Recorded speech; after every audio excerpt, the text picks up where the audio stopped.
Meha Remezane mehal hevhatin û parvekirinê ye. Weşanxaneya Nûbiharê jî kubsalane xizmeta wê je û çanda Kurdî dike li Üsküdar'a Stenbolê fitarek da. Beriya şîvê Qur'ana pîroz hat xwendin û banga melle beşdaran fitara xwe vekirin. Bismillahirrahmanirrahim. Nûbihar weke kevneşopî ev 5 salin fitarê dide. Ne tenê nivîskar û xwendevan ji her aliyê civakê mirov hatibûn fitarê. روجا یکمین و حتی نهو امپیرانه و که گویی هم مادی هم معنوی جبر و دل ماجی پیرایه و خدمت واجی صبحیه و خود العالم موفق بکیم ام بیشن کرده دا و کماسیا سازیان پرن سازی پر کمن و هوجه و هر هلی دا و گلک تشوری کردن رمضان جی هلا باوری دا جی و تشکیوسا کماسیا مزن هنه و نوبار ودا سر ملیخن و سواسر نوبهاری نویسکار و کردی هف نازدکن دجبن و مرا دو درفت که هدیتنی سبب یکیتیا گلیمه دو سرکفتنا گلیمه سبب سرکفتنا گلیمه اجبایم گلک پاشن yani. فتار دب مناسبت کو انسان ورن با هف نزیکی هف ببن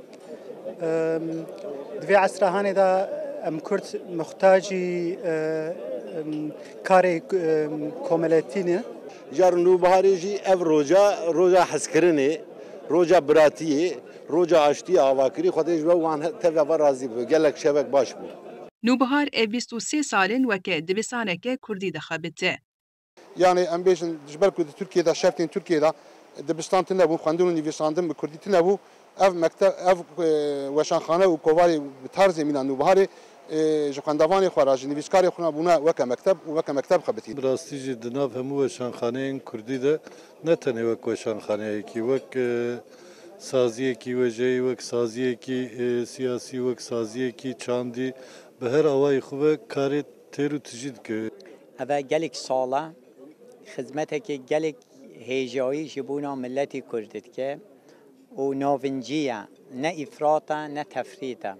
Elhamdülillah hem baweriya milletê xwe bine xweyî û hem de Nûbihar xebadekê dîrokî û zanyanîstî û zimanî dike.